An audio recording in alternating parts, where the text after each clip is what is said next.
अस्सलाम वालेकुम students, this is Mohammad Waleed, your physics course instructor. बच्चों, आज की इस हमारे सेशन के अंदर मैं आप लोगों से डिस्कस कर रहा हूँ सबसे मोस्ट इम्पोर्टेंट चैप्टर, जिसका नाम है वर्क, पावर एंड एनर्जी। बज़ाहिर तौर पे इतना कोई बड़ा चैप्टर नहीं है। हमारे पास बहुत बड़े वास्ट चैप्टर्स भी हैं, काइनेमैटिक्स के हो गए, एसएचएम के हो गए, मैग्नेटिज्म के हो गए। लेकिन इस चैप्टर में से एमसीक्यू बनने के बहुत ज्यादा चांसेस होते हैं। तो आए चलें स्टार्ट करते हैं सबसे पहले टॉपिक से। देखिए बेटा, सबसे पहला जो टॉपिक जो आज के सेशन के अंदर मैं डिस्कस करूंगा वो है आपके पास वर्क। ठीक है। देखिए, आपके पास वर्क क्या है। वर्क बेसिकली आपके पास ये है कि जब भी किसी भी ऑब्जेक्ट के ऊपर फोर्स लगाई जाए और नतीजे में डिस्प्लेसमेंट उसी फोर्स की डायरेक्शन में हो रही हो, तो इसका मतलब क्या है कि आपने उस बॉडी के ऊपर एक वर्क परफॉर्म करा। बट जब भी आप किसी भी ऑब्जेक्ट के ऊपर कोई फोर्स लगाते हो और नतीजे में वो उसी डायरेक्शन में डिस्प्लेस करती है, तो इस वर्क को हम फिजिक्स के अंदर नाम देते हैं मैकेनिकल वर्क। तो डेफिनेशन हम लोग ये लिखते हैं, when the force is applied on a body,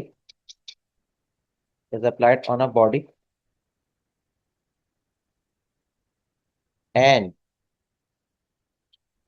the resulting displacement and the resulting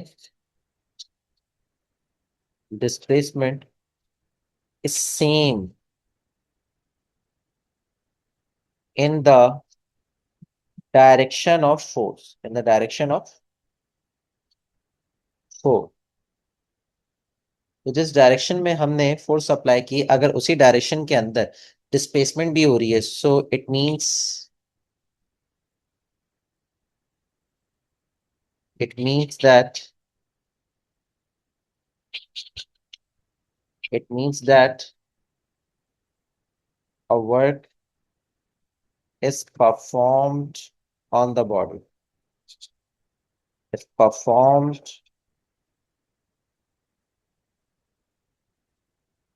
on the body। और ये जो वर्क है, जो आपने वर्क परफॉर्म किया, ये बेसिकली कहलाएगा मैकेनिकल वर्क। बच्चों, ये क्या कहलाएगा? ये कहलाएगा मैकेनिकल वर्क। ऑलराइट। अगली बात हमारे पास कुछ ये है कि मिसाल मैं लेट सपोज आपके पास एक सरफेस है और यहाँ पे एक ऑब्जेक्ट रखा हुआ है। अब आपने इस ऑब्जेक्ट के ऊपर एक फोर्स अप्लाई की। क्या अप्लाई की बच्चों? एक फोर्स अप्लाई की। जब आपने ये फोर्स अप्लाई की, कांस्टेंट फोर्स है। अच्छा, ये आपके पास कौन सी फोर्स है? एक कांस्टेंट फोर्स। तो जब आपने एक कांस्टेंट फोर्स अप्लाई की, तो नतीजे में जो आपके पास ऑब्जेक्ट है वो आगे डिस्प्लेस हो जाएगा। मतलब जो डिस्प्लेसमेंट है वो उसी डायरेक्शन में लग रही है जिस डायरेक्शन के अंदर आपने फोर्स लगाई थी। तो इसका मतलब क्या है कि इस ऑब्जेक्ट के ऊपर क्या परफॉर्म हुआ? इस ऑब्जेक्ट के ऊपर एक वर्क परफॉर्म हुआ। Work perform. ठीक है स्टूडेंट्स, तो ये बेसिकली हमारे पास वर्क का एक छोटा सा कॉन्सेप्ट है। अब हम बात करते हैं सेकंड डेफिनेशन ऑफ वर्क। एक और डेफिनेशन है वर्क की, आए उसको भी समझ लेते हैं। देखिए प्यारे बच्चों, हमारे पास वर्क की एक और डेफिनेशन है कि देखें, जैसे मैंने इस ऑब्जेक्ट की मिसाल दी आप तमाम बच्चों को, तो इस ऑब्जेक्ट के अंदर एक एनर्जी है जिसको आप क्या नाम देंगे? इंटरनल एनर्जी, जो कि हर ऑब्जेक्ट के अंदर मौजूद होती है।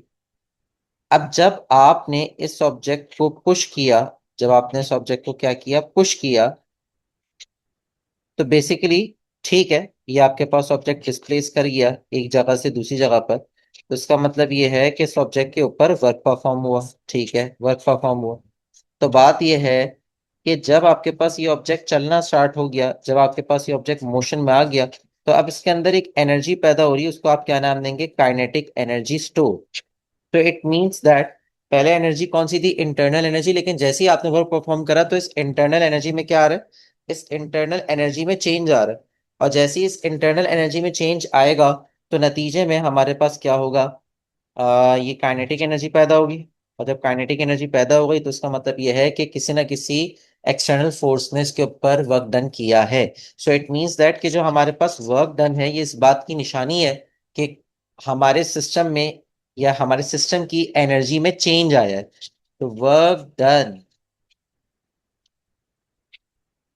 Is a cause of changing energy in the system. ठीक है। अगर आपके पास ऑब्जेक्ट सीधा स्ट्रेट मूव कर रहा हो, अगर आपके पास ऑब्जेक्ट सीधा स्ट्रेट मूव कर रहा हो, उसका मतलब क्या है कि ये जो आप वर्क डन कर रहे हैं, हर इंस्टेंट के ऊपर, हर इंस्टेंट के ऊपर क्या हो रहा है, एनर्जी में चेंजिंग आ रही। ठीक है स्टूडेंट्स, हर इंस्टेंट के ऊपर एनर्जी में क्या आ रहा है, चेंज आ रहा है। उसका मतलब क्या है, work is what, work is a change in energy. अच्छा, अब आपके पास, आपको ये वाली बात पता तो होगी कि जैसे ही मैंने इस ऑब्जेक्ट को मूव किया, इसके अंदर एक वेलोसिटी पैदा हो गई, क्वांटिटी ऑफ मोशन पैदा हो गई, और एक काइनेटिक एनर्जी तो पैदा हो गई। तो बात ये है कि मैं इसको ऐसे भी ओपन करके लिख सकता हूँ, final kinetic energy minus initial kinetic energy. Because ये वाली बात मुझे नजर आ रही है कि पॉइंट वन के ऊपर हो सकता है स्पीड कुछ और हो, पॉइंट टू के ऊपर स्पीड कुछ और हो। तो अगर मुझे पॉइंट वन और पॉइंट टू के दरमियान वर्क डन निकालना है कि एनर्जी में कितना चेंज आया, तो वो बेसिकली मैं इस तरीके से निकाल सकता हूँ, work done is equal to kinetic energy final minus kinetic energy initial. ठीक है स्टूडेंट्स, तो ये बड़ा इंपॉर्टेंट फॉर्मूला है। और ये आपके पास दूसरी डेफिनेशन है वर्क डन की। ठीक है, चलिए स्टूडेंट्स आगे बढ़ते हैं।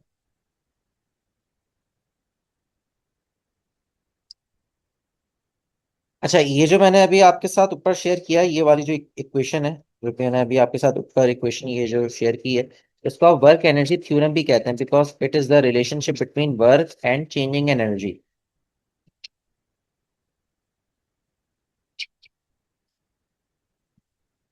ऑलराइट, अब हम आगे बढ़ते हैं। वर्क डन का कुछ सिंबल देख लेते हैं। वैसे तो एक इजी चीज है ये, लेकिन पता होनी चाहिए। वर्क डन का सिंबल आपके पास डब्ल्यू हो गया। जो यूनिट आपके पास है वो है जूल। और जो फॉर्मूला है वर्क डन का, वो आपके पास फॉर्मूला है W is equal to F dot S. और ये जो वर्क डन है ये बराबर हो जाएगा एफ एस कॉस थीटा। हम यहाँ पे डॉट प्रोडक्ट का फॉर्मूला अप्लाई करेंगे तो हमारे पास क्या आ जाएगा, work done is equal to W is equal to F S cos theta. ये हमारे पास एक इक्वेशन बन गई। अच्छा, अब मैं कुछ की पॉइंट्स आपके गोश गुजार कर दूं, वर्क डन से रिलेटेड ही है। वर्क डन से रिलेटेड ही है कि वर्क डन टाइम पे डिपेंड नहीं करता। Work done is independent of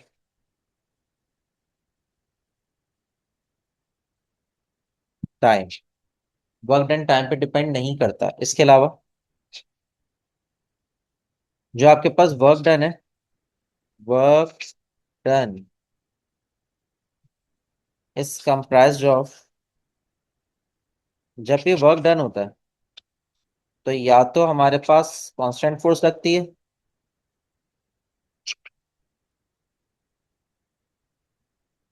और वेरिएबल फोर्स, या तो वेरिएबल चेंज होती हुई फोर्स लगती है ऑब्जेक्ट के ऊपर। ठीक है, तो दोनों तरीके से हमारे पास वर्क डन हो सकता है।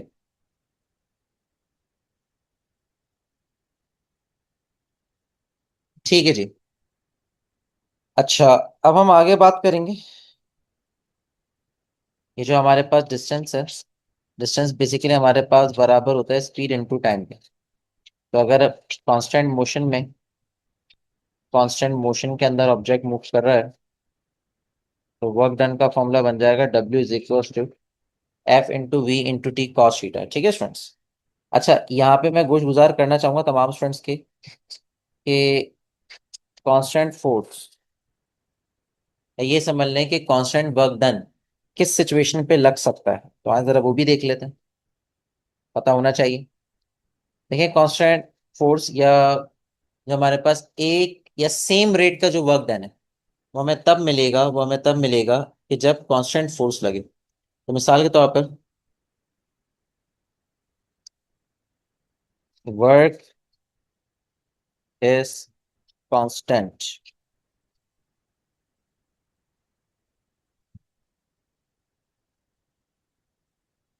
Work is constant, work is done on the system, work is done on system where constant force is acting like under a gravitational field।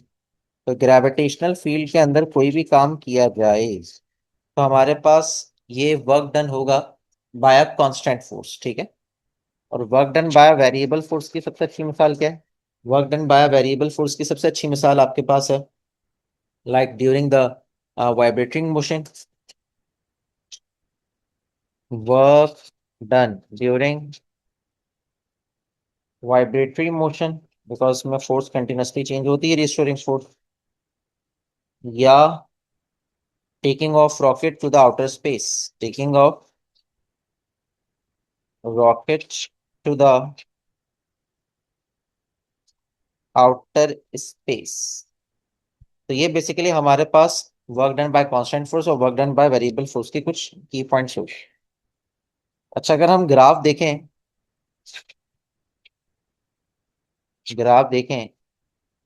तो ग्राफ के अंदर अगरचे हमारे पास आ, ये फोर्स और ये डिस्टेंस का ग्राफ हो, और कुछ इस तरीके से हमारे पास ग्राफ बना हुआ हो, तो इस ग्राफ के एरिया से वर्क डन आएगा। इस ग्राफ की किससे आएगा? वर्क डन एरिया से वर्क डन आएगा। तो इस बात को बहुत अच्छे तरीके से समझिएगा स्टूडेंट।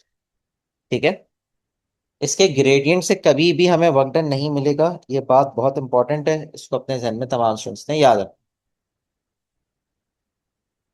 अच्छा जी, अब हम बात करते हैं टाइप्स ऑफ वर्क डन के ऊपर। Types of work done.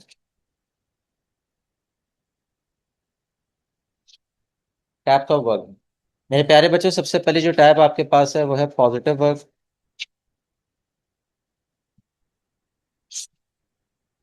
देखिए, पॉजिटिव वर्क का दूसरा नाम होता है मैक्सिमम वर्क।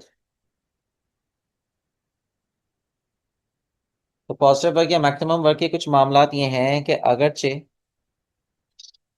हमारे पास एक ऑब्जेक्ट है, इसके ऊपर फोर्स लगाई जाए और डिस्प्लेसमेंट भी इसी डायरेक्शन के अंदर अगर हो जाए, तो ये हमें जो वर्क डन मिलेगा ये हमें मिलेगा पॉजिटिव वर्क डन मिलेगा। कौन सा वर्क डन मिलेगा बच्चों? ये हमें पॉजिटिव वर्क डन मिलेगा। ठीक है स्टूडेंट्स। अच्छा, तो इस सिचुएशन के अंदर क्या है? Force is parallel to displacement. Force is parallel to displacement. एक तो बात ये हो गई। अच्छा, जब दो क्वांटिटीज आपस में पैरेलल हो जाती हैं तो थीटा की वैल्यू क्या डालेंगे आप लोग? 0 डिग्री डालेंगे। और जो हमारे पास वर्क डन का फॉर्मूला बनेगा, वर्क डन का फॉर्मूला बनेगा F into S into cos zero, और कॉस जीरो का आंसर होता है 1। तो ये हमारे पास मैक्सिमम वर्क आ गया। ठीक है स्टूडेंट्स। अच्छा, सबसे अच्छी मिसाल ये है वर्क डन अगेंस्ट फ्रिक्शन।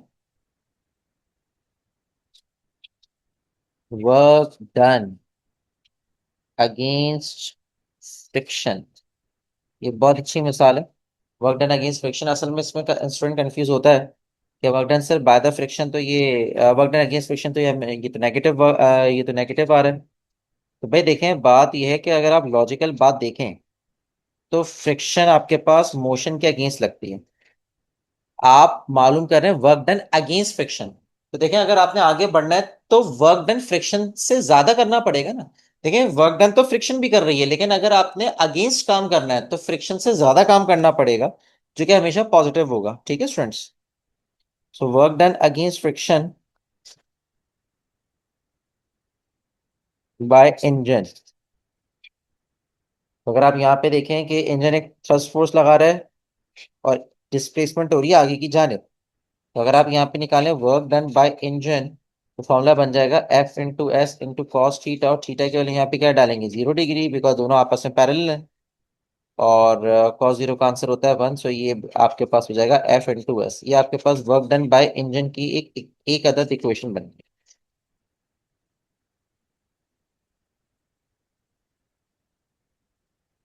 जो दूसरा वर्क डन है, जो दूसरी एग्जाम्पल है, दूसरी एग्जाम्पल मैं आपके साथ शेयर कर रहा हूँ, वर्क डन अगेंस्ट ग्रेविटेशन।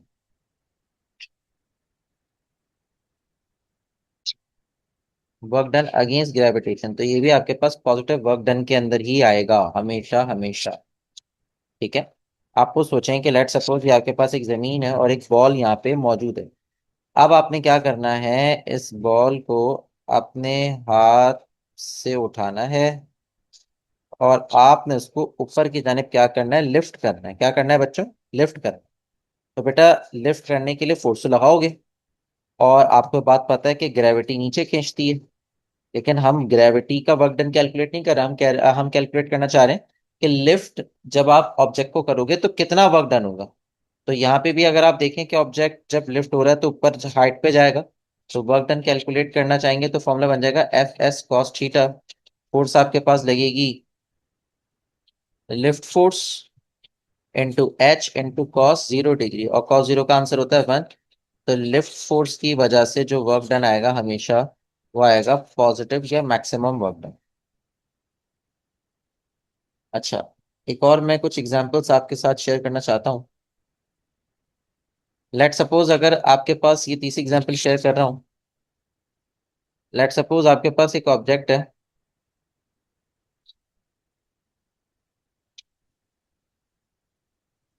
जो कि ऊपर की जानिब जा रहा है, डिस्प्लेसमेंट हो रही है उसके ऊपर। अब मैं अगर आपसे बोलूं कि क्या वर्क डन का फॉर्मूला होगा।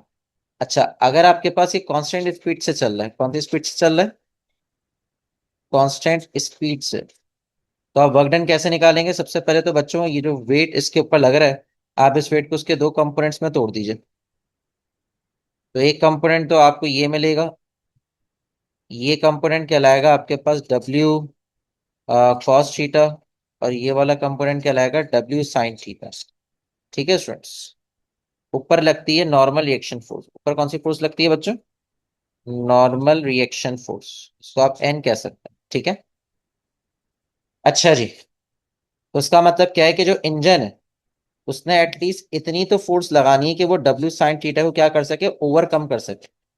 तो इंजन कौन सी फोर्स लगाएगा? इंजन फोर्स लगाएगा इतनी जितना वो डब्ल्यू साइन थीटा को क्या कर सके, बराबर हो सके। तो एफ इंजन फोर्स कौन सी होगी आपकी? डब्ल्यू साइन थीटा के बराबर। और डब्ल्यू किसके बराबर होता है? एम जी के, साइन थीटा। और एस का मतलब आपके पास है डिस्टेंस। ये वर्क डन का एक अदद क्या हो गया, एक फॉर्मूला बन गया। तो तमाम स्टूडेंट्स ने इस बात को याद रखना है, ठीक है स्टूडेंट्स। ये बड़ी चीज इंपॉर्टेंट है। आगे बढ़ते हैं।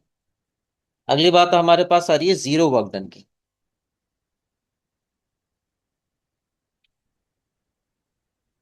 अब जीरो वर्क डन सिंपल है कि अगरचे आपके पास ये ऑब्जेक्ट है, उसके ऊपर फोर्स लग रही है इस डायरेक्शन में, और जिसकी डायरेक्शन ऑफ मोशन है, डायरेक्शन ऑफ मोशन आपके पास इस तरफ है, ठीक है। तो अब क्या होगा, अब आपके पास ये होगा कि ये जो फोर्स लग रही है जिस डायरेक्शन में, इस डायरेक्शन में कोई वर्क डन नहीं होगा। इसका मतलब क्या है कि अगर फोर्स परपेंडिकुलर हो जाए डिस्प्लेसमेंट के, तो इसका मतलब क्या है कि वर्क डन हमेशा क्या मिलेगा आपको? जीरो मिलेगा। So work done is equal to F S cos 90। Cos 90 का आंसर मेरे प्यारे बच्चों क्या हो जाता है? जीरो। तो वर्क डन की पूरी वैल्यू आपके पास क्या हो जाएगी? जीरो या मिनिमम हो जाएगी। अब सवाल ये रेज होता है कि ऐसा कोई एग्जाम्पल है। तो देखें, सबसे अच्छी जो मिसाल आपके पास ये है, जो भी मैंने ऊपर दी आपको, वर्क डन बाय ग्रेविटी। तो अगर आप यहाँ पे ग्रेविटी की वजह से वो निकालें वर्क डन, तो आंसर जीरो आएगा, बिकॉज डिस्प्लेसमेंट और ग्रेविटी आपस में परपेंडिकुलर है। अच्छा, इसके अलावा अगर हम लोग एक और एग्जांपल देखें, यही इंक्लाइंड प्लेन वाली, ऑब्जेक्ट नीचे आ रहा है, डिस्प्लेसमेंट नीचे हो रही है। अगर मैं बोलूँ this is the normal reaction, normal reaction और डिस्प्लेसमेंट के दरमियान कितने डिग्री का एंगल बन रहा है बच्चों? 90 डिग्री। तो यहाँ पे भी जब हम वर्क डन का फॉर्मूला यूज करेंगे, तो वर्क डन बेसिकली बराबर होगा एफ एस कॉस थीटा के। एफ की जगह क्या आ जाएगा? नॉर्मल रिएक्शन, डिस्प्लेसमेंट एस, और थीटा की वैल्यू क्या हो जाएगी? 90। तो कॉस 90 का आपके पास आंसर क्या हो जाएगा? जीरो हो जाएगा, ठीक है स्टूडेंट्स। अच्छा, एक और मेरे पास मिसाल है। लेट सपोज अगर हम सर्कुलर मोशन की बात करें, तो ये आपके पास डायरेक्शन ऑफ मोशन हो गई, और यही डिस्प्लेसमेंट आपके पास कहलाती है। ये डायरेक्शन ऑफ मोशन है, इस डायरेक्शन में डिस्प्लेसमेंट परफॉर्म हो रही है, और ये आपके पास लग रहा है सेंट्रीपिटल फोर्स। तो अगर आप देखें डिस्प्लेसमेंट और सेंट्रीपिटल फोर्स आपस में परपेंडिकुलर है, तो अगर मैं वर्क डन निकालूं, work done by centripetal force,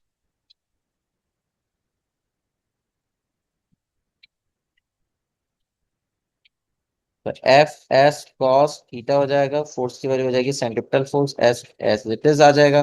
cos 90 का आंसर होता है जीरो, तो पूरी टर्म हमारे पास क्या हो जाएगी? जीरो हो जाएगी, ठीक है स्टूडेंट्स। तो वर्क डन का हमारे पास आंसर आ गया जीरो। अच्छा जी, अब हमारे पास जो अगली टाइप आ रही है मेरे प्यारे बच्चों, वो आ रही है नेगेटिव वर्क डन, ठीक है। नेगेटिव, तीसरी टाइप आ रही है negative work.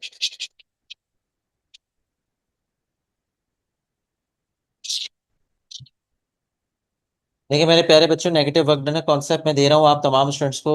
Negative work done का सिंपल सा कॉन्सेप्ट ये है कि अगर फोर्स अपोजिट हो जाए किसके, डिस्प्लेसमेंट से।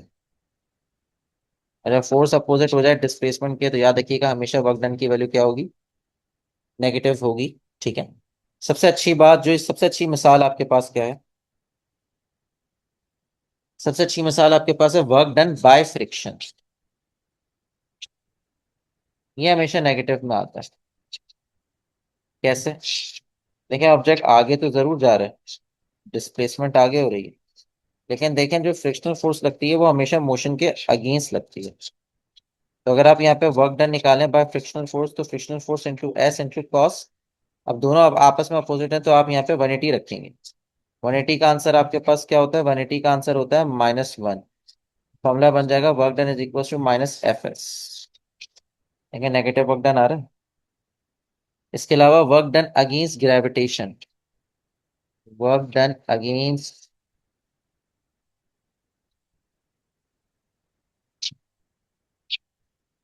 ग्रेविटेशन। तो वर्क डन अगेंस्ट ग्रेविटेशन के अंदर यही होगा कि लेट सपोज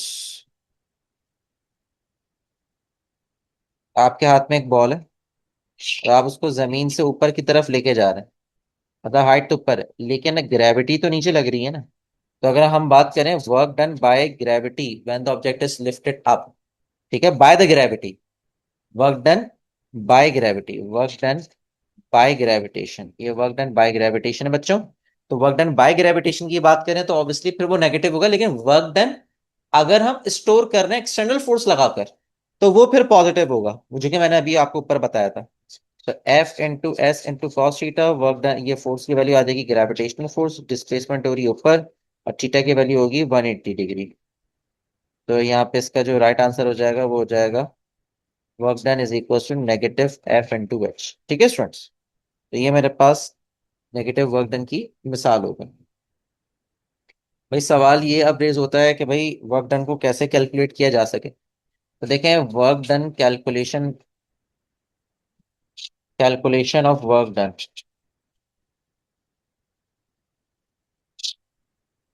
अच्छा, इन वेक्टर फॉर्म, अगर डेटा आपके पास वेक्टर फॉर्म में मौजूद है, ठीक है, late suppose if object, let suppose मैं ये एग्जांपल दे रहा हूँ आप तमाम स्टूडेंट्स को, if object experience a constant force of 2I plus 3J plus 5K Newton and it displaces,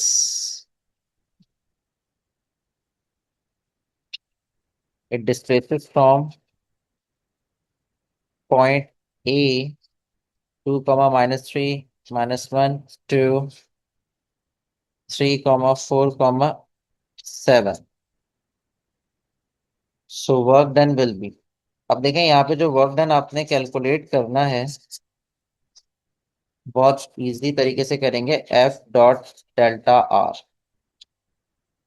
ठीक है सर। अब डेल्टा आर कैसा आएगा, डेल्टा आर आपके पास होगा final point minus initial point.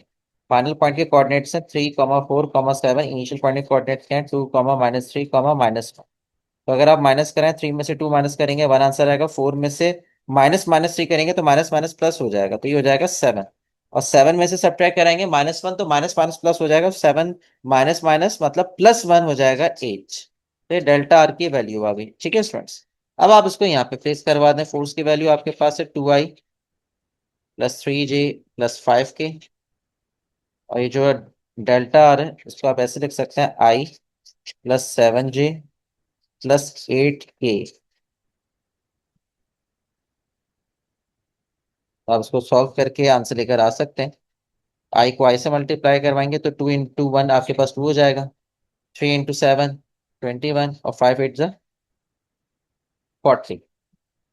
Solve कर लेंगे आंसर आ जाएगा 40, और 21 आपके पास हो गए 61, और 61 आपके पास और 2 कितने हो गए 63। तो वर्क डन की वैल्यू आ गई 63 जूल। इस तरीके से आप वर्क डन की वैल्यू कैलकुलेट कर सकते हैं। इसी के अंदर हम लोग बात करेंगे कंजर्वेटिव फील्ड की, what is the meaning of conservative field?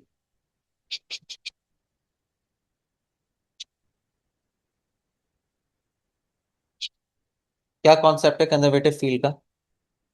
देखें, लेट सपोज ये हमारे पास एक ग्रेविटेशनल फील्ड है। ये हमारे पास एक ग्रेविटेशनल फील्ड है, ठीक है। अब मेरे पास दो बॉल्स हैं। एक बॉल स्ट्रेट आ रही है, तो एक वर्क डन हुआ W1। और एक बॉल आपके पास आ रही है कर्व पाथ में, तो एक वर्क डन हुआ W2। तो अब आपके पास है ये ग्रेविटेशनल फील्ड, तो यहाँ पे दोनों वर्क डन्स आपस में बराबर होंगे। जबकि दोनों की पाथ बॉल की अलग अलग थी, लेकिन ग्रेविटेशनल फील्ड कंजर्वेटिव फील्ड है। तो कंजर्वेटिव फील्ड का मतलब क्या हुआ? Field in which work done is independent of independent of path followed by a body. ठीक है स्टूडेंट्स, तो आपके पास एक ऐसी फील्ड जिसके अंदर वर्क डन डिपेंड ही नहीं करता पाथ पर, तो ऐसी फील्ड को हम नाम देते हैं कंजर्वेटिव फील्ड। और कंजर्वेटिव फील्ड में net work done in a close path in this field is zero. क्या होती है मेरे प्यारे बच्चों? जीरो होती है। ठीक है। अच्छा, दुनिया में कौन कौन सी फील्ड्स कंजर्वेटिव फील्ड है उसको जरा देख लेते हैं। देखिए, एक इलेक्ट्रिक फील्ड है, एक आपके पास मेरे प्यारे बच्चों ग्रेविटेशनल फील्ड है, एक आपके पास एसएचएम फील्ड है,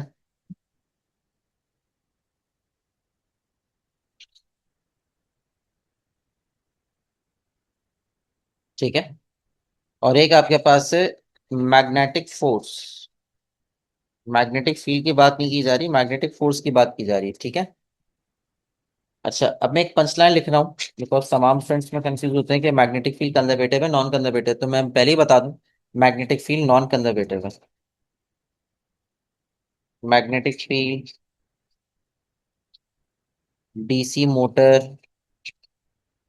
फील्ड आर नॉन कंजर्वेटिव। ये सारी की सारी क्या है? नॉन कंजर्वेटिव फील्ड्स हैं या नॉन कंजर्वेटिव जगह है जहाँ पे वर्क डन पाथ पे डिपेंड करता है। ठीक है स्टूडेंट्स।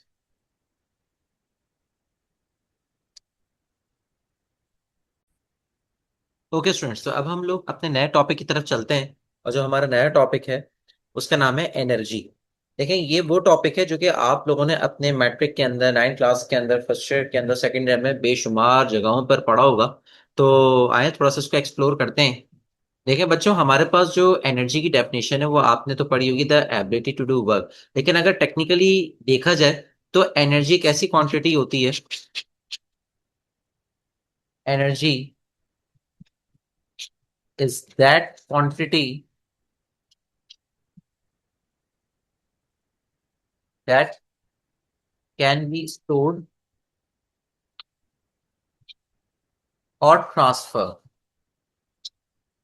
ठीक है स्टूडेंट, तो यहाँ पे ये लिखा हुआ है कि एनर्जी आपके पास एक ऐसी क्वांटिटी होती है जो कि या तो स्टोर हो सकती है एक बॉडी में, और या तो ट्रांसफर हो सकती है। अगर आपको याद हो, मैंने इससे पिछले लेक्चर के अंदर, मतलब जब मैंने स्टार्ट किया था इस सेशन का आगाज, तो मैंने आपको ये बताया था कि वर्क डन बेसिकली क्या करता है, एनर्जी में चेंज लेकर आता है। बात समझ में आ रही है? तो इसका मतलब क्या है कि ऑलरेडी इटसेल्फ ऑब्जेक्ट में एक एनर्जी मौजूद होती है। So it means every body in this entire universe possess some energy that is called stored energy. और हम कुछ एनर्जी उसमें ट्रांसफर भी कर सकते हैं ताकि उसकी खुद की एक एनर्जी में चेंज आ सके। सो इसका मतलब क्या है कि we can transfer energy from one point to another. Is that okay? चले, अच्छा, जो आपने वैसे डेफिनेशन जो पढ़ी है एनर्जी की, वो आपके पास है the ability to do work. The ability to do work, ये बेसिकली आपके पास एनर्जी कहलाती है। ठीक है स्टूडेंट्स, आए आगे बढ़ते हैं। अब हमें ये बात पता होनी चाहिए कि what are the different pathways through through which the energy can be transferred. What are the different pathways pathway through which energy is transferred. Okay student, तो आए सबसे पहले तो हम लोग ये समझते हैं कि मतलब क्या है। इसका मतलब ये कि किस किस तरीकों से हम एनर्जी को एक जगह से दूसरी जगह पर या एक बॉडी से दूसरी बॉडी में मुंतकिल कर सकते हैं, ठीक है। तो देखें, मैंने आज के इस सेशन के अंदर मैंने आपको बताया था कि मैं एक ऑब्जेक्ट के ऊपर फोर्स लगा रहा हूं, मैं पुश कर रहा हूं और नतीजे में वो चल रहा है। इसका मतलब क्या है, उसके अंदर एक एनर्जी स्टोर हो रही है, दैट इज काइनेटिक एनर्जी, ठीक है। तो सबसे पहले ये जो आपके पास जो टाइप मैंने वैसे भी पहले एक्सप्लेन कर चुका हूँ, वो कहलाता है by mechanical work. So you are transferring the energy through mechanical work. So what is the meaning of mechanical work? The mechanical work is that type of is that path of energy transfer in which you transfer the energy by pushing, by squeezing, by compressing। ये आपके पास basically क्या है, mechanical work के जरिए energy को transfer करने का तरीका, ठीक है। If object is pushed, stretched, compressed or bent, so that transfer of energy is called obviously that type of path through which the energy is transferred, this is called mechanical work। दूसरी जो type है आपके पास वो कहलाती है by electrical work, bye electrical work, ठीक है students. Bye electrical work, तो बाय इलेक्ट्रिकल वर्क के क्या मामला है मेरे प्यारे बच्चों। बाय इलेक्ट्रिकल वर्क के मामला कुछ यहाँ पे ये हैं कि आपने एनर्जी को ट्रांसफर करना है, आपने एनर्जी को ट्रांसफर करना है मेरे प्यारे बच्चों चार्ज तक। कहां तक, चार्ज तक। तो जब आप एनर्जी को ट्रांसफर करेंगे चार्ज तक तो कोई ना कोई जरिया होना चाहिए। तो वो जरिया क्या है, by electrical work. So electrical work is that through energy can be transfer to the electron by voltage, ठीक है स्टूडेंट। तो ये डेफिनेशन है, the energy transfer to the electric charge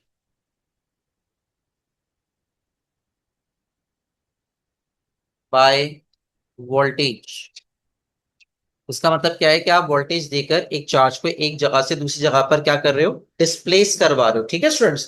तो ये बेसिकली आपके पास क्या कहलाता है, ये भी एक पाथवे है एनर्जी ट्रांसफर करने का, and that is called by electrical work. Alright, चले अब हम चलते हैं अपनी तीसरी टाइप की तरफ या तीसरे पाथवे की तरफ, और उस तीसरे पाथवे का नाम है हीटिंग बाय कंडक्शन।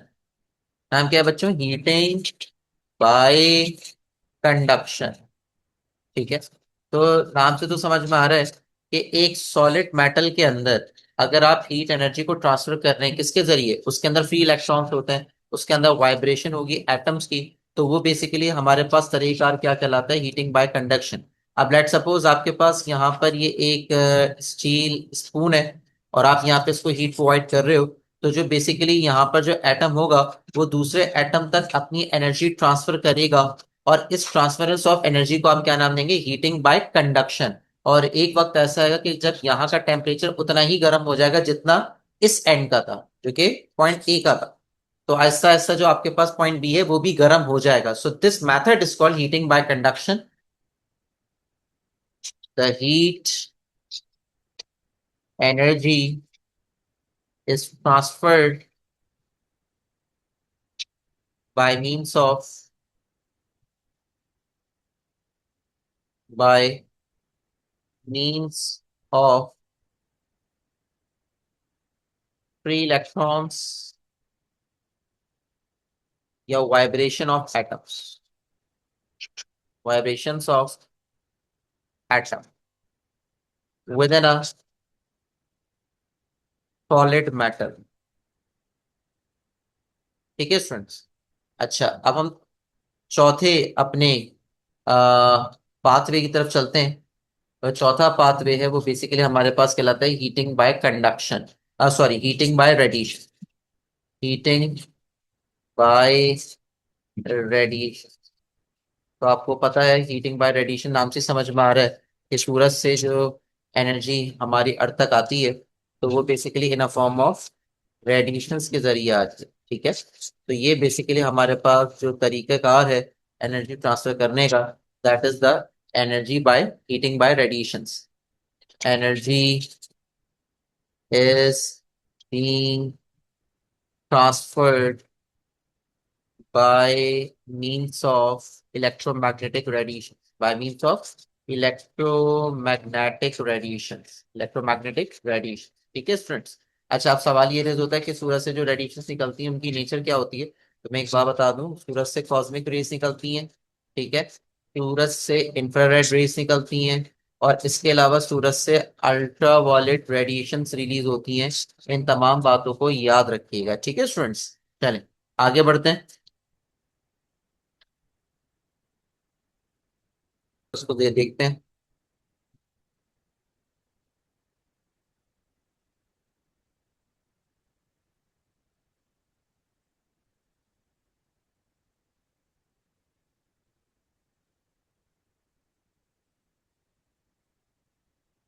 कहाँ पे करवा काम करते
हम बात करते हैं कि हम किस किस तरीके से कौन कौन सा मेथडोलॉजीज के जरिए हीट एनर्जी को मेजर कर सकते हैं। तो आइए मैं आपके साथ शेयर करता हूँ what are the different units of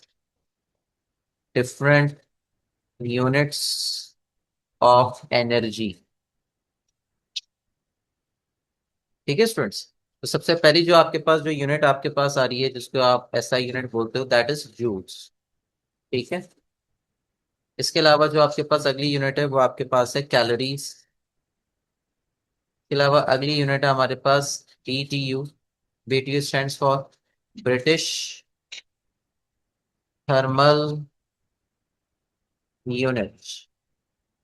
ठीक है स्टूडेंट्स, आफ्टर देन दैट एक हमारे पास यूनिट है KWH, इसको आप बोलते हो किलो वॉट आवर। ये बेसिकली हमारे पास इलेक्ट्रिकल एनर्जी की यूनिट है, यूनिट ऑफ इलेक्ट्रिकल एनर्जी। ठीक है, और याद रखिएगा कि जो हमारे घर में यूनिट आता है बिजली का, वो 1 यूनिट बराबर होता है 1 किलोवाट आवर। ऑलराइट, जो पांचवा की पॉइंट है या पांचवा जो यूनिट है आपके पास वो है अर्थ। इसके अलावा 6 यूनिट है ईवी। ईवी को क्या बोलते हैं बच्चों? Electron volt. Electron volt. Okay, तो ये बेसिकली हमारे पास कुछ यूनिट्स हैं। अच्छा, अब अगर हम लोग कन्वर्जन देखें तो कन्वर्जन भी जरूरी है, हो सकता है पेपर में आ जाए। तो कन्वर्जन आपके पास सिंपल सी है, 1 कैलोरीज के अंदर 4.12 जूल्स होते हैं। अब 4.18 कहते हैं, 4.18 जूल्स को आप कन्वर्ट कर लें तो 4.2 भी कह सकते हैं राउंड अप करके। इसके अलावा हमारे पास क्या है, 1 अर्ज के अंदर 10 की पावर -7 जूल्स होते हैं। इसके अलावा हमारे पास 1 ईवी में 1.6 10 की पावर -19 जूल्स होंगे। इसके अलावा हमारे पास 1 BTU के अंदर 1055.5 जूल्स होंगे। देन आफ्टर दैट 1 kWh के अंदर हमारे पास होंगे 3.6 10 की पावर 6 जूल्स। ठीक है स्टूडेंट्स। अच्छा, अब अगर आप लोग इन तमाम यूनिट्स को ऑब्जर्व करें तो जो सबसे बड़ी यूनिट है वो आपके पास है KWH। KWH के बाद आपके पास है BTU इनमें से। इसके अलावा जो हमारे पास यूनिट है वो है कैलोरीज। कैलोरीज के बाद जो हमारे पास यूनिट है वो है जूल्स। उसके बाद है अर्ज, और जो सबसे छोटी यूनिट है वो आपके पास है ईवी। तो याद रखिएगा कि EV is the very less unit, less unit, और we can say small unit, smallest unit. Smallest unit बेहतर रहेगा। और ये आपके पास है बिगेस्ट यूनिट। ठीक है स्टूडेंट्स। अच्छा जी, आगे बढ़ते हैं। अब हमारे पास जो अगली बात आ रही है वो आ रही है main types of energy. Main types of energy. तो मेरे प्यारे प्यारे बच्चों, जो हमारे पास सबसे मेन टाइप आती है, हर बच्चा जानता है उसकी फेवरेट टाइप है काइनेटिक एनर्जी। तो मेरे प्यारे बच्चों, काइनेटिक एनर्जी की डेफिनेशन ये है कि the energy the energy possessed by the body in the direction of motion। वो आपके पास एनर्जी जो कि बॉडी के अंदर मौजूद होती है, जब वो जिस डायरेक्शन में मूव कर रहा हो तो उस डायरेक्शन में जो एनर्जी आएगी, उस एनर्जी को आप क्या नाम देते हैं, काइनेटिक एनर्जी। ठीक है students. Okay. And the second thing is किसकी जो नेचर है, नेचर स्केलर है। अच्छा, काइनेटिक एनर्जी का फॉर्मूला हर बच्चा जानता है, kinetic energy is equal to 1/2 mv²। ठीक है, kinetic energy is equal to 1/2 mv²। अगर आप इस फॉर्मूले को देखें तो ये जो आपको फॉर्मूला नजर आ रहा है, इस फॉर्मूले में काइनेटिक एनर्जी का ताल्लुक मास के साथ डायरेक्टली प्रोपोर्शनल है। मास के साथ डायरेक्टली प्रोपोर्शनल, लेकिन डायरेक्टली प्रोपोर्शनल तब है जब स्पीड कांस्टेंट रहेगी, यानी स्पीड इज कांस्टेंट। ठीक है स्टूडेंट्स। अच्छा, काइनेटिक एनर्जी का ताल्लुक स्पीड के साथ क्या है, directly proportional man mass is constant. जब मास कांस्टेंट रहेगा तब आपके पास काइनेटिक एनर्जी का ताल्लुक स्पीड के साथ स्क्वायर टाइम्स होगा। अच्छा, इसके अलावा काइनेटिक एनर्जी का एक और फॉर्मूला होता है, kinetic energy is equals to, ये कह सकते हैं, वैसे मैंने ऑलरेडी पहले भी बताया बता ऊपर इस चैप्टर के आगाज में, कि जो हमारे पास काइनेटिक एनर्जी है वो बेसिकली हमारे पास वर्क एनर्जी थ्योरम के अंदर हम उसको देख सकते हैं, ΔK.E। और वर्क डन बराबर होता है force into displacement is equal to ΔK.E। तो ये बेसिकली हमारे पास फॉर्मूला है काइनेटिक एनर्जी और इसके दरमियान, फोर्स के दरमियान। ठीक है स्टूडेंट्स, तो ये भी बहुत इंपॉर्टेंट फॉर्मूला है, तो अपने जहन में याद रखें। अच्छा, अगर आप यहाँ देखें कि अगर आप स्पीड को डबल कर दें तो काइनेटिक एनर्जी कितने गुना बढ़ेगी, काइनेटिक एनर्जी 4 टाइम्स इंक्रीज हो जाएगी अगर मास सेम रहे तो। अच्छा, आपके पास एक रिलेशन है, relationship between kinetic energy and momentum. Relationship between kinetic energy and momentum. तो मेरे प्यारे बच्चों, आप लोगों ने ऑलरेडी किसका फॉर्मूला पढ़ा होगा, काइनेटिक एनर्जी और मोमेंटम का। Kinetic energy is equals to P² upon 2 है। तो अगर आप यहाँ पे इसको नोटिस करें तो यहाँ पे काइनेटिक एनर्जी का ताल्लुक मोमेंटम के साथ क्या नजर आ रहा है, प्रोपोर्शनल, लेकिन square times when mass is constant, when mass is constant. ठीक है। इसका मतलब ये है कि अगर आपके पास लीनियर मोमेंटम डबल हो रहा है तो काइनेटिक एनर्जी हमारे पास 4 टाइम्स इंक्रीज होगी। कितने टाइम्स इंक्रीज होगी? 4 टाइम्स। अच्छा, इसके अलावा अगर मैं मोमेंटम को कांस्टेंट कर दूं तो फिर काइनेटिक एनर्जी का ताल्लुक क्या होगा? मास के साथ इनवर्सली प्रोपोर्शनल हो जाएगा, ठीक है। लेकिन मैं आगे शर्त लिखूंगा, व्हेन मास इज कांस्टेंट। तो चीजों को हमें और से समझना है, देखना है, सीखना है, ठीक है। Sorry, when momentum is constant, my bad, when momentum is constant. अच्छा, व्हेन मोमेंटम इज कांस्टेंट तो फिर काइनेटिक एनर्जी का ताल्लुक मास के साथ इनवर्स रिलेशन होगा। अच्छा, एक सवाल आता है पेपर में बहुत दफा, what would be the increase in percent of kinetic energy if momentum is increased by x%। तो बताइए कि अगर मोमेंटम x गुना बढ़ रहा है तो बताइए कि काइनेटिक एनर्जी कितने गुना बढ़ेगी, ठीक है। अच्छा, इसका एक छोटा सा फॉर्मूला है, बस फॉर्मूला याद रखें। फॉर्मूला ये है कि increase in percentage in kinetic energy, ये बेसिकली हमारे पास बराबर होता है, एक मैं शॉर्टकट फॉर्मूला लिख रहा हूँ, आपने जहन में वो फॉर्मूला याद रखें। जो भी आपके पास एक्स की वैल्यू होगी आप उसको 100 में ऐड करवा दें, डिवाइड बाय 100 करवा दें, ठीक है। और स्क्वायर ले लीजिए, फिर हम 1 में से माइनस करवाएं और आखिर में 100% से मल्टीप्लाई कर दें तो आपके पास फाइनल आंसर आ जाए। अच्छा, सवाल ये भी बन सकता था, what would be the what would be the decrease in percentage of kinetic energy if momentum is decrease by x%। अब देखें यहाँ पे हमारे पास जो मोमेंटम है वो क्या हो रहा है? मोमेंटम हमारे पास अब कम हो रहा है। तो अब हमें ये निकालना है कि काइनेटिक एनर्जी कितने गुना कम होगी। तो percent decrease in kinetic energy का अब फॉर्मूला बनेगा यहाँ पर 1 - 100 minus x/100 square multiply by 100%, ठीक है स्टूडेंट्स। तो ये है बात। तो इसीलिए अब हम लोग यहाँ पे जहां जहाँ पे जो मैंने साइन यूज किया उसको बहुत तरीके से आपने समझना है। अब मैंने माइनस साइन इसलिए यूज किया हुआ है बिकॉज देखें अंदर हमारे पास डिक्रीज हो रहा है मोमेंटम में, so that's why I use to write 100 - x, ठीक है। अच्छा, और ये होल ब्रैकेट है, इसको याद रखिए स्टूडेंट्स, ये होल ब्रैकेट है,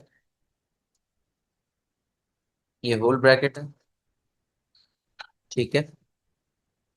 ऑल राइट, अब हम आगे बढ़ते हैं। आगे जो हमारे पास टॉपिक आ रहा है वो आ रहा है पोटेंशियल एनर्जी। ये भी बड़ा एक इंपॉर्टेंट टॉपिक है पोटेंशियल एनर्जी का। मैंने आपसे फरमाया था कि दो मेन टाइप्स एनर्जी की, काइनेटिक और एक पोटेंशियल, बाकी भी हैं लेकिन वो फिर इसकी सब कैटेगरीज के अंदर आती हैं, ठीक है। तो आइए पोटेंशियल एनर्जी को एक दफा एनालाइज करते हैं, what is the meaning of potential energy. तो डेफिनेशन ये है, energy stored in a body, energy stored in a body when external force is applied, when external force is applied, तो इसको बोलेंगे हम लोग पोटेंशियल एनर्जी। अच्छा, पोटेंशियल एनर्जी की बहुत सारी टाइप्स होती हैं, कुछ टाइप्स आपके गोश गुजार कर देता हूँ। टाइप्स ऑफ पोटेंशियल एनर्जी, सबसे पहले जो इंपॉर्टेंट टाइप कहलाती है वो कहलाती है ग्रेविटेशनल पोटेंशियल एनर्जी। क्या नाम है मेरे प्यारे बच्चों?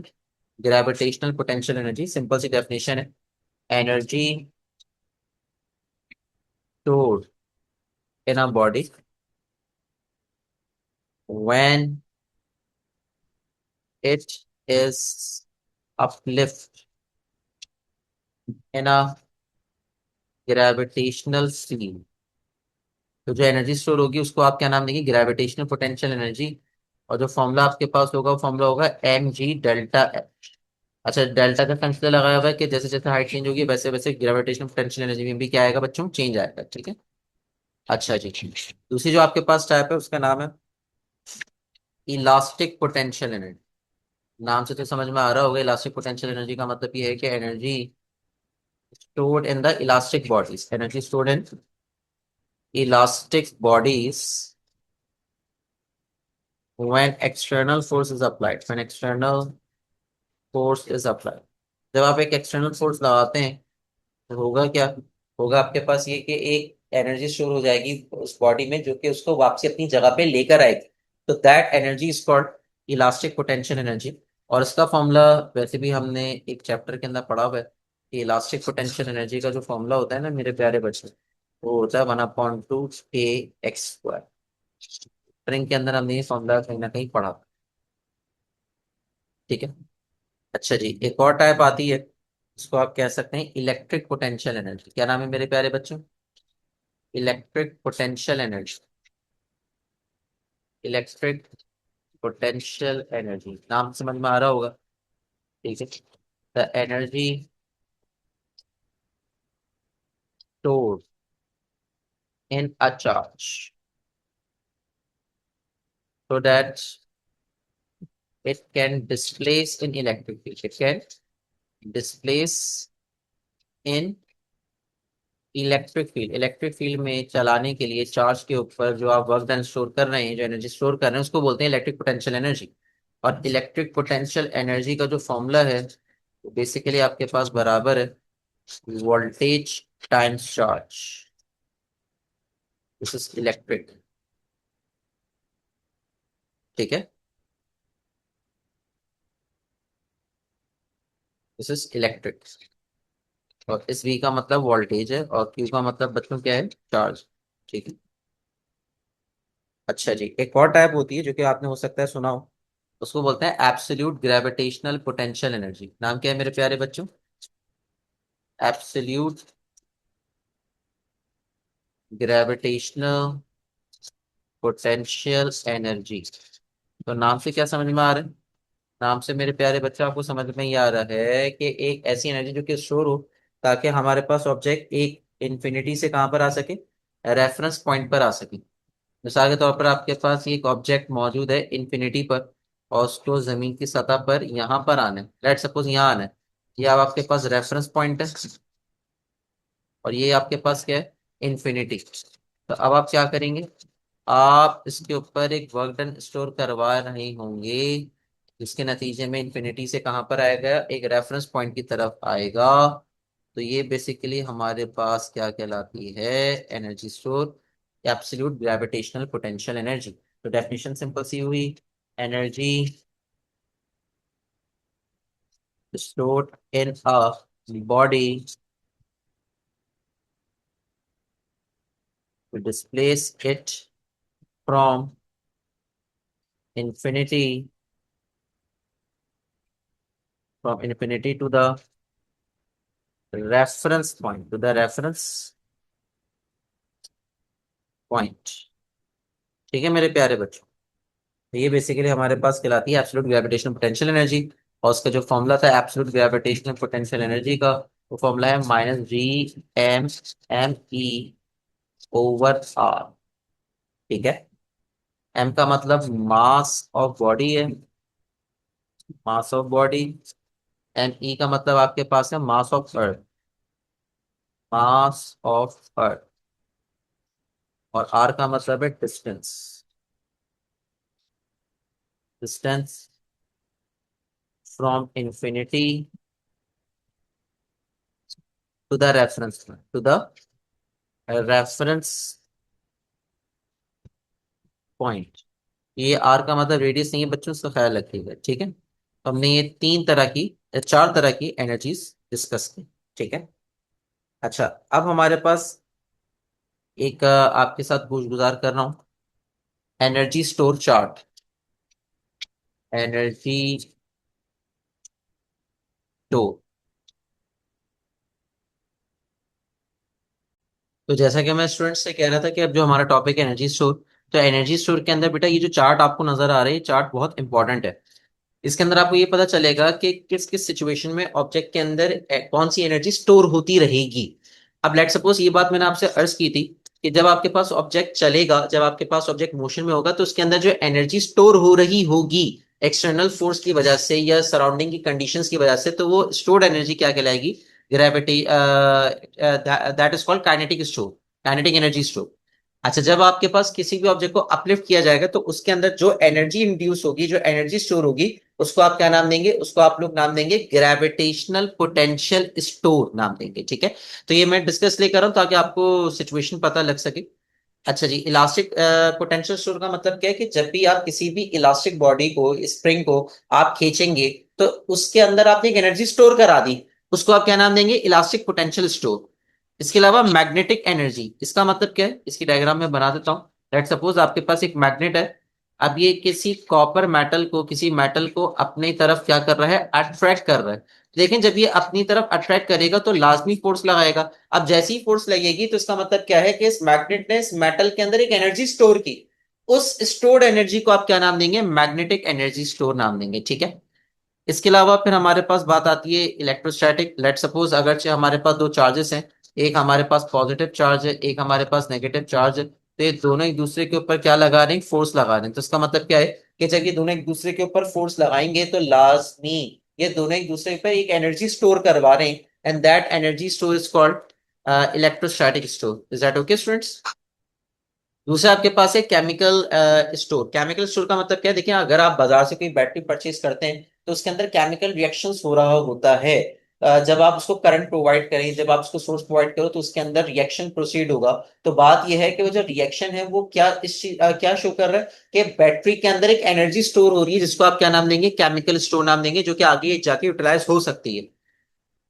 नेक्स्ट आप लोगों के पास बात आ रही है न्यूक्लियर एनर्जी स्टोर। देखें, जब भी आपके पास कोई radio active element nuclear process के अंदर पार्टिसिपेशन करता है तो उसके न्यूक्लियस के अंदर एक एनर्जी स्टोर होती है। That store energy is called nuclear energy store. और वही एनर्जी फिर आगे जाके रिलीज होती है। ऑब्वियसली जब आप यूरेनियम की बात करेंगे तो यूरेनियम जब न्यूक्लियर फिशन प्रोसेस अकर करेगा, जब करेगा, प्रोसीड करेगा, जब होगा, तो उसके अंदर की जो एनर्जी स्टोर थी वो बाहर निकलेगी, जिसको आप यूज कर सकते हैं in a nuclear reactor, in atomic bombs. ठीक है, तो this is called nuclear energy store. और आखिरी आपके पास थर्मल एनर्जी स्टोर है। ऑब्जेक्ट जितना ज्यादा उसका टेम्परेचर हाई होगा उतनी ही ज्यादा उसके अंदर एक थर्मल एनर्जी होगी, उतना ही ज्यादा उसका टेम्परेचर होगा, and that store energy is called thermal energy store. Is that okay? तो ये कुछ एनर्जी स्टोर का चार्ट था। ठीक है स्टूडेंट्स, चले अब मैं डिस्कस करने लगा हूं आप लोगों के साथ law of conservation of energy. ये हमारा अगला टॉपिक है, law of conservation of energy. अब law of conservation of energy क्या कहता है हमसे? देखिए मेरे प्यारे बच्चों, law of conservation of energy हमसे ये कहता है कि energy can't be created nor be destroyed but change one form to another, but change one form to another form. एक तो बात ये हो गई मेरे प्यारे बच्चों।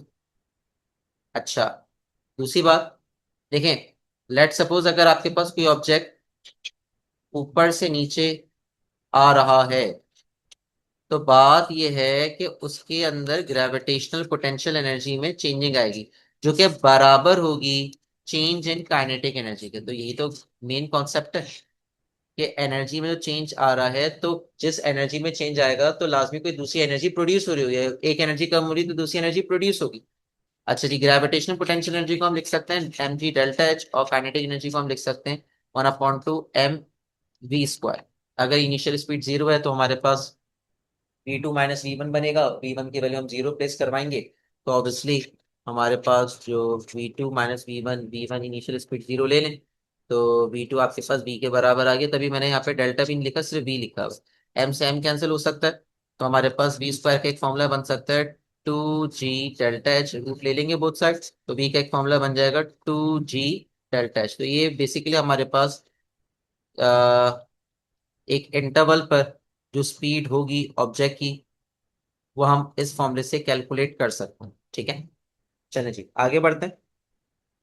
आगे इसके बाद let suppose let suppose if we include if we include air friction. अगर हम एयर फ्रिक्शन को इंक्लूड करते हैं तो क्या होगा? तो देखें, जब हम एयर फ्रिक्शन को इंक्लूड करेंगे तो फिर हमारे पास कुछ फॉर्मूले में चेंजिंग आ जाएगी।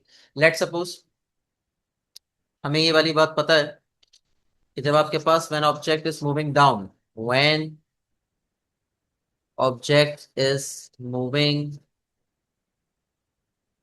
डाउन, हमें ये वाली बात पता है कि लॉस आएगा किसके अंदर? लॉस आएगा ग्रेविटेशनल पोटेंशियल एनर्जी।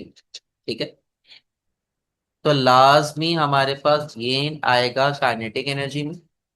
ठीक है, लाजमी लाजमी गेन आएगा काइनेटिक एनर्जी में। और साथ साथ मैं आपको बताऊं कि आपने वर्क डन करना पड़ेगा, work done against friction.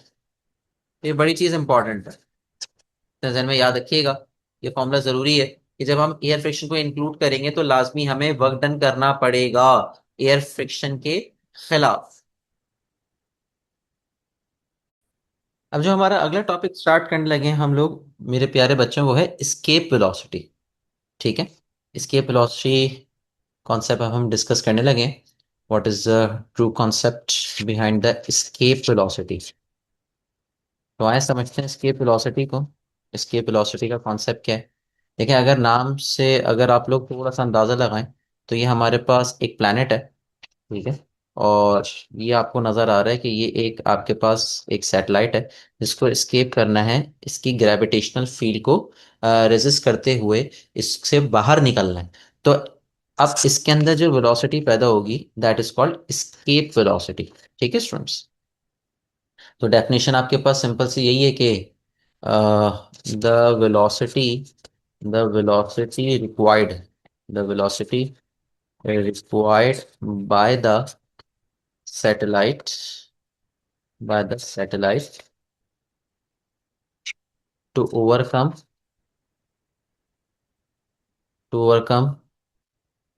earth to overcome the gravitational field and escape from the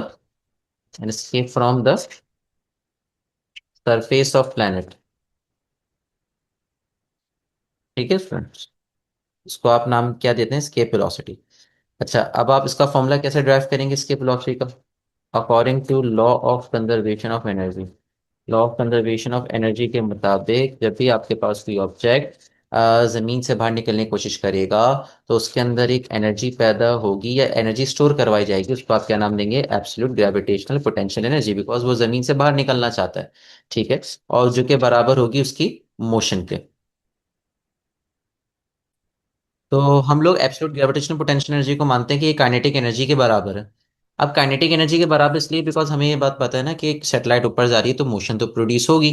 तो इसलिए जो एब्सोल्यूट ग्रेविटेशनल पोटेंशियल एनर्जी है वो सारी की सारी कंज्यूम होगी ऑब्जेक्ट को मूव कराने में। तो एब्सोल्यूट ग्रेविटेशनल पोटेंशियल एनर्जी का फॉर्मूला यूज करते हैं जो कि आपको पता है, हमने डिस्कस किया है, G m m e/r। अच्छा, ये बात मैं तमाम स्टूडेंट्स को बता दूं कि ये पॉजिटिव होगा बिकॉज हम रेफरेंस पॉइंट से इन्फिनिटी पे जा रहे हैं। जब इन्फिनिटी से नीचे आते हैं रेफरेंस पॉइंट पे तो नेगेटिव लेते हैं।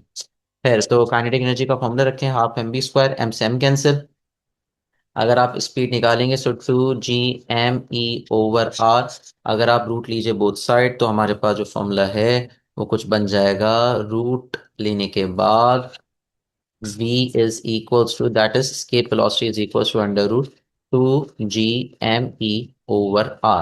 अच्छा, अगर आप इस पूरी इक्वेशन को r और r से मल्टीप्लाई r से डिवाइड करवाएं तो हमारे पास जो फॉर्मूला बनेगा, एक मिनट, जो फॉर्मूला जो बन गया था वो भी लिखना जरूरी है ना। अब इस फॉर्मूले को क्या किया मैंने? r से मल्टीप्लाई r से डिवाइड करवा दिया।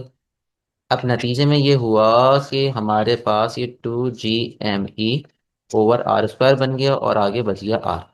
अभी जो पूरी टर्म बन गई है मेरे पास अंदर, ये वाली, इस पूरी टर्म को मैं नाम दूंगा ग्रेविटेशनल फील्ड स्ट्रेंथ, जिसको आप ग्रेविटेशनल एक्सेलरेशन के नाम से पुकारते हैं, लेकिन ये ग्रेविटेशनल फील्ड स्ट्रेंथ बोलते हैं इसको। तो एक हमारे पास एक मॉडिफाइड फॉर्मूला बन गया। इस फॉर्मूले के अंदर अगर आप देखें ये सारी चीजें कांस्टेंट हैं, तो एस्केप वेलोसिटी का ताल्लुक हमारे पास डिस्टेंस के साथ क्या है? डायरेक्टली प्रोपोर्शनल रूट टाइम से। ठीक है, अच्छा जी। अब हमारे पास जो अगला टॉपिक स्टार्ट हो रहा है मेरे प्यारे बच्चों, उसका नाम है पावर। पावर को आप लोग कैसे डिफाइन करते हो? Basically power is what? Rate of doing work. Rate of doing work, that is called power. अच्छा, it depends on time. It depends on time. ये टाइम पे डिपेंड करता है, तमाम स्टूडेंट्स को बता दूं। पावर का ताल्लुक टाइम के साथ क्या है मेरे प्यारे बच्चों, इन्वर्सली रिलेटेड। अगर टाइम ज्यादा लग रहा है तो पावर रेटिंग क्या होगी, कम होगी। ठीक है। अच्छा, अब अगरचे मैं ग्राफ प्लॉट करूं एनर्जी और टाइम के बिटवीन, तो इस ग्राफ का जब ग्रेडियंट निकालेंगे मेरे प्यारे बच्चों, क्या निकालेंगे, ग्रेडियंट, तो नतीजे में हमें मिलेगा पावर मिलेगा। ठीक है, इस बात को याद रखिए। अच्छा, अगर हम सेकंड डेफिनेशन के ऊपर बात करें तो पावर का एक और एक डेफिनेशन बन सकती है, dot product, dot product of force and velocity is called power. ठीक है मेरे प्यारे बच्चों, इज कॉल्ड पावर। तो ये भी आपके पास एक और टॉप, मतलब ये समझ लें कि डेफिनेशन है, जरूरी है, पढ़ना जरूरी है। अच्छा जी, अब अगर हम लोग बात करें पावर के सिंबल, उसकी यूनिट के ऊपर कुछ बात करें, तो पावर का सिंबल पी आ जाएगा। यूनिट आपके पास इसकी तीन है, एक आपके पास वॉट है, एक आपके पास एलबी डॉट फिट पर सेकंड है, एक आपके पास एक आपके पास है हॉर्स पावर, एक आपके पास क्या है मेरे प्यारे बच्चों, हॉर्स पावर। अच्छा, अब अगरचे हम लोग यहाँ पे देखें इसकी कन्वर्जन, तो 1 हॉर्स पावर के अंदर कितने वॉट होते हैं, 746 वॉट होते हैं। इसके अलावा हमारे पास 1 हॉर्स पावर के अंदर 550 एलबी डॉट फिट पर सेकेंड होता है। अगर हम इस हिसाब से देखें तो सबसे बड़ी यूनिट हमारे पास हॉर्स पावर है, उसके बाद एलबी डॉट फिट पर सेकेंड है, और सबसे छोटी यूनिट है हमारे पास वॉट। ठीक है मेरे प्यारे बच्चों, इसको याद रखिएगा।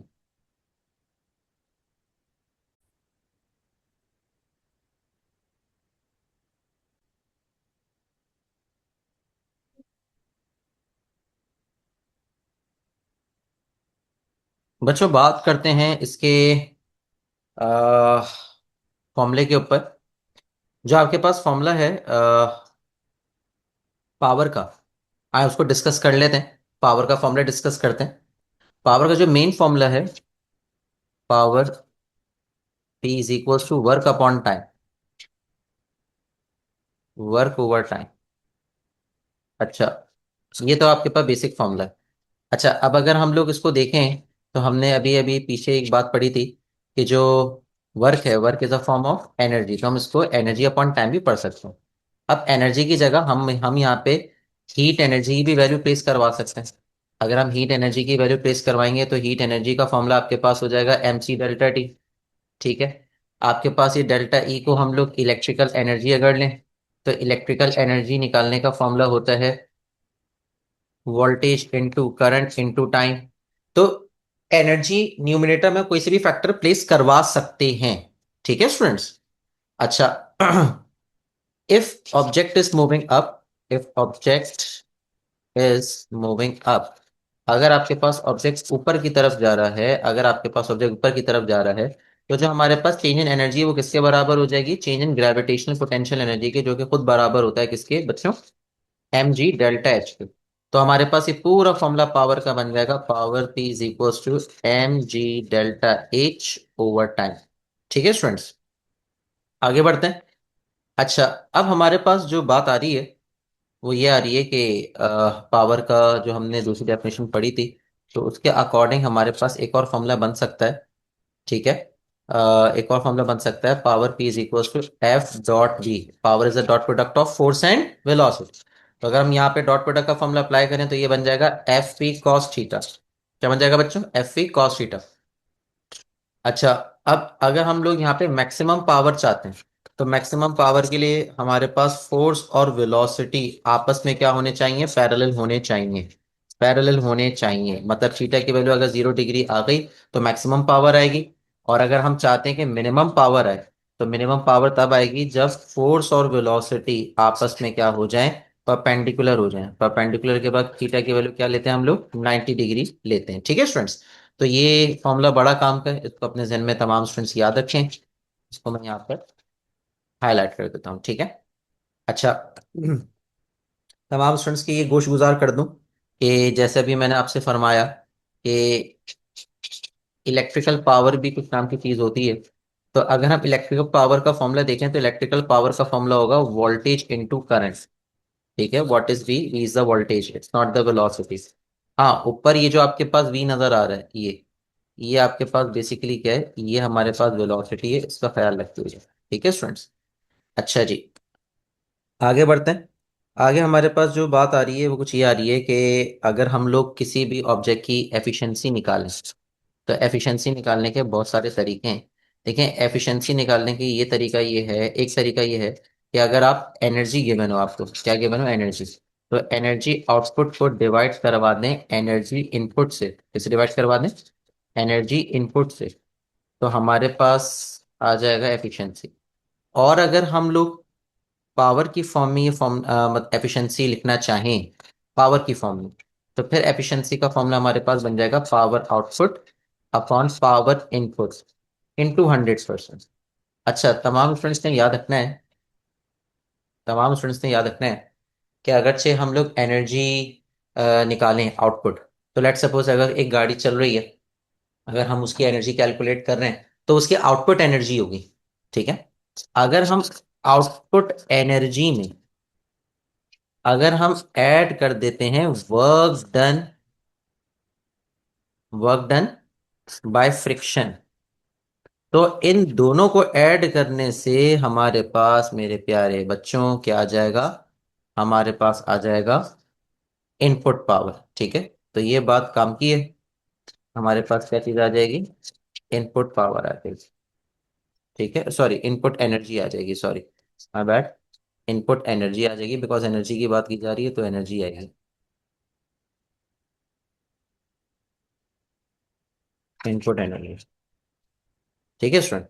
और फिर आप लोग इसको वैल्यूज को प्लेस करवा के अपना रिक्वायर्ड जो भी वैल्यू है वो निकाल सकते हो। ठीक है स्टूडेंट्स। तो खैर, मैं उम्मीद करता हूँ तमाम स्टूडेंट्स को ये चीज़ क्लियर हो चुकी होगी इंशाल्लाह ताला। हमारी अगली क्लास के अंदर मैं न्यू टॉपिक के साथ हाजिर हूँगा। तब तक के लिए इजाज़त दीजिए स्टूडेंट्स। बहुत सारा ख्याल रखिए। अल्लाह हाफिज़।